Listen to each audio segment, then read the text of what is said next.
We're rolling? Yeah. He's doing pantomime ping pong. 7-0, Matt. 7-0. Welcome to Unboxing. This is a satellite show. Welcome to the basement. We open our mail and we thank our donors. People who go to welcometothebasementshow.com and contribute. Generous folks, those. Like who? If you'll behave yourself, I'll read this list.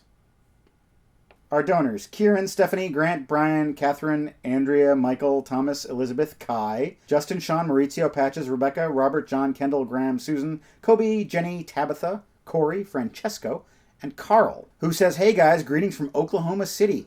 I've been wondering if you've seen Salt Lake City Punk. I watched it for the first time in middle school. I thought it was easily the coolest movie ever made. Haven't seen it." I never watched it beginning to end, but from what I've seen, it's really fun and really solid. Postcards. Cards of the Post. Feria de Sevilla. Hey! From Ethan, who says, "I wrote you once before from Israel. This time I found myself in Spain, though I'm sending this from Canada, where I live." And he also has a Seen It suggestion, which we will do on a future Seen It. So, The Feria de Sevilla. I was in Sevilla, Spain during the Feria, and I didn't attend it at all. Evidently, it's very hard to get into these things. It's bullfights, private tents, stuff like that. I just walked around in the rain.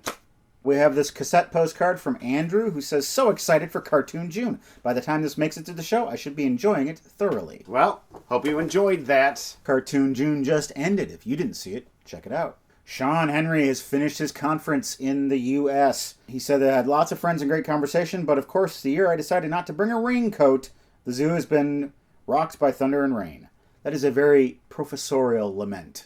I traveled without my raincoat. It's Kalamazoo, and he calls it the zoo, which is unprofessorial. That's Sean Henry. He's a man of contradictions. Yes, he is. Yeah! Now he's a man on the floor. Ollie from London updates us on his world tour.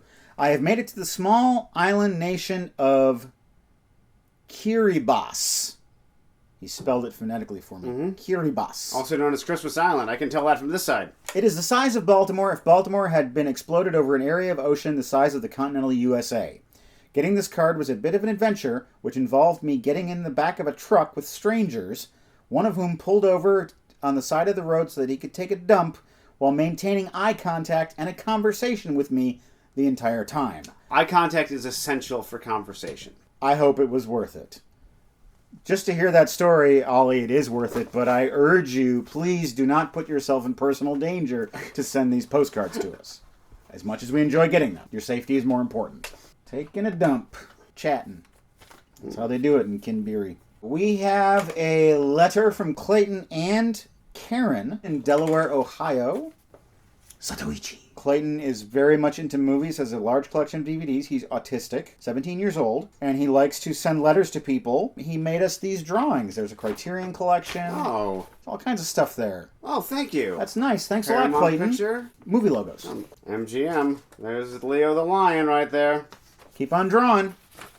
Drawing. Drawing. Drawing. Drawing. Don't you shut down, Robot Craig.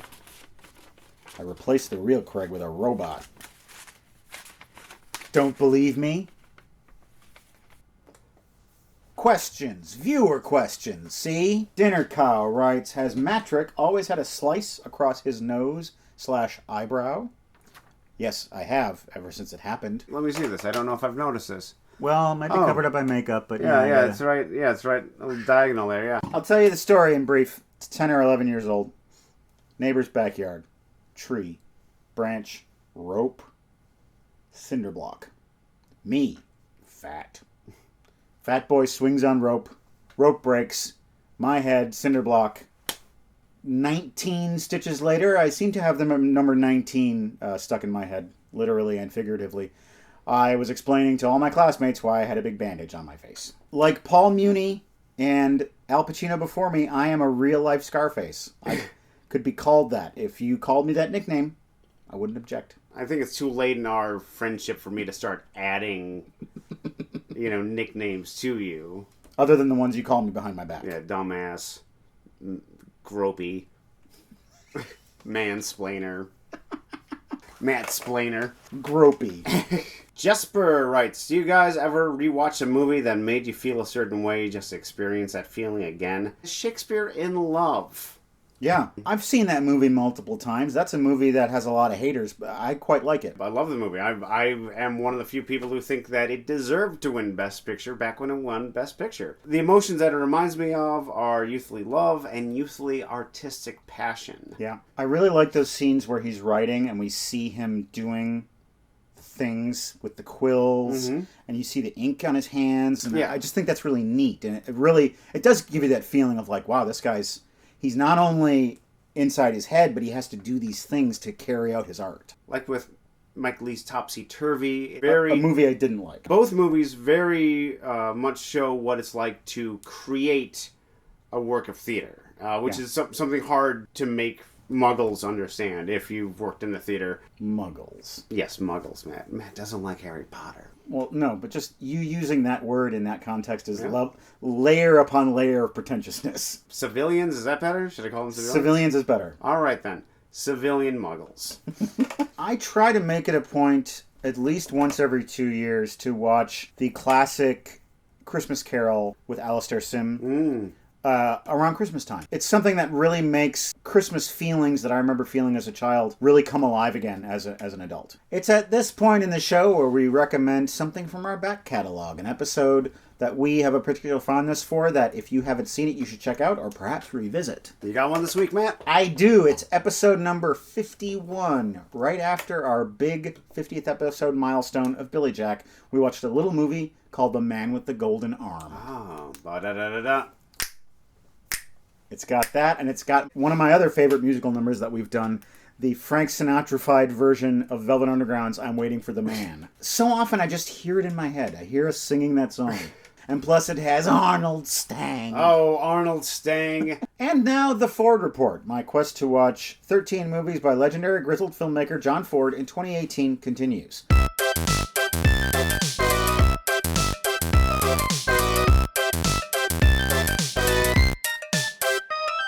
I got a little something to say about the Ford Report. Some of you are big fans of it, which is great. It does not happen every unboxing. It's irregular. Some people are concerned when they don't see it. Don't worry.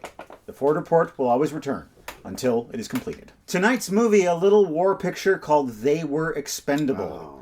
This was the Expendables back in a day when brevity in movie titles wasn't as important. I just watched it a few months ago. 7 movies in, and finally John Wayne steps on the scene. This is a story about a PT boat crew. A PT boat is basically a motorboat that shoots torpedoes. Faster, more maneuverable than a submarine, but more vulnerable because they're out in the open. And so this PT boat squadron is trying to prove their worth and get into the action by sinking Japanese battleships, which they do. John Ford was a decorated naval officer, and so he was given unprecedented access to naval resources to make this movie. So the battle scenes in this are incredible. Things are blowing up in the background, like people are ducking. Yeah. The speed of the boats, how they capture that. Yeah. It looks like a newsreel. But I want to talk about John Wayne. John Wayne is certainly one of the greatest movie stars of all time. And we both know what that means. Yeah. But you would never call him one of the greatest actors of all time. No. Good actor, but not a great actor. I think of 2 moments in this movie. He's sitting in the cantina. His buddy that he hasn't seen in a while comes in and kind of taps him on the shoulder. John Wayne looks at him and goes... It's this completely phony reaction. It's like something a high school drama student would do. And you look at that and you're like, ugh, Wayne hasn't gotten it together yet. And then there's a scene later in the movie where one of his buddies has died and he's eulogizing him at the funeral. There's such emotion in his face and his voice. He's practically tearing up. John Wayne never does that. Yeah. And you think, this is some of the best acting I've ever seen. I can't figure him out as an actor. I feel like he was never really concerned with the craft. I think he was an actor who would find a shorthand, just a very precise action to do to show a certain emotion, and he would focus entirely on that moment. And if you focus on that, then yes, he's very strong that way. Well, and he also relies on his natural charm. That's another thing that puzzles me about John Wayne is his looks, his face. Especially young John Wayne is undoubtedly handsome, but he's not sexy. No. He kind of moves around like he's a poorly constructed robot. Yeah, yeah. But with grace. It's weird. I know. He's such a paradox! There's something about his looks that are very awe-inspiring. Like when he looks at the camera and does that smile, Whether you're a man or woman, you're swooning. A lot of things that I get in the mail are records, and when I get them, I listen to them. And I'm going to talk about a record that I know is one of your favorites, and that is the Avalanches, Since I Left You. You wouldn't think this would be one of my favorites. No. But I just really enjoy the journey through this album. This is music that is entirely made up out of samples. I found it more interesting than fun to listen to. Well, no, it's not like Girl Talk, where you can identify almost everything on it. It's Right. all very deep cuts. and Obscure obscurities, stuff, yeah. And I think this is something that's going to reward further listening. There's so much going on there. It's such a tapestry that you want to listen to it again to see if it really is going to grab hold of you. The guy who sent us the big box of Australian snacks and things, he also sent us the CD. Oh. I actually listened to the CD in the car. Oh, okay. It's good driving music, definitely. He's a nut. He's crazy in the coconut. Yeah. What does that mean? I promised my mother I'd learn the violin. Since I left you, I found a world so new. Let's open up our packages. All right. What if this was filled with a cobra? This is from DJK in Santa Clara, California. Filled with air. Enjoy this grab bag of goodies to show my continued appreciation for your excellent show. He sort of coerced his wife to watch the show with him, but now she seems to actually be into it, judging by the occasional smile. So you saved our marriage. That's great to hear, DJK. We have a paperback copy of The Last Projector, which he sent us in hardcover. Yes, you have the hardcover one. I'll take this one. Now we have both. David James Keaton. He's also included the Western novel Pig Iron. I believe you sent this to us already. So Yeah, now but you gave me that copy. You get that one. Oh, boy. Yeah. Oh, this is one of your favorites. War Games. Oh, War Games. Shall we play a game? Ooh, and this is one we both like, Dread. Oh, yeah, that one's solid. I'd watch this again. This is a fun Saturday night movie. I would watch the sequel to this. I know it's probably too late, but do it, Hollywood. That's some of his favorite movies, and this is some of his favorite music. Toadies, Rubberneck. This is something that has been illegal in the U.S. for a long time, but now it's recently become legal. Hot? Kinder Joy. Ooh. Chocolate eggs with a surprise inside. A surprise that could choke young children. Only if you use it correctly. Oh, this is from DJK too. David also sent us an album. Kid Congo Powers and the Pink Monkey Birds. Gorilla Rose is a great album, particularly if you think the Cramps got a little too crisp and clean with their sound and you missed the wonderful echoey train wreck of their early Alex Chilton-produced stuff. You say that all the time about the Cramps. Kid Congo Powers used to be their drummer at one point. He has passed on. I believe he had quite the little heroin habit. So he's no longer with us. All of the unboxing has happened. And so it's time for us to say goodbye to you. You can watch the new episode of Welcome to the Basement this coming Friday. And now, how about this? While Craig eats an egg. I'm eating the Kinder Joy. It's a Kinder Joy. There's no candy, there's only joy. 2 little balls. So very European. Okay. I like little crunchy balls. This sugar's hurting my teeth. This will bring joy to all the Kinders.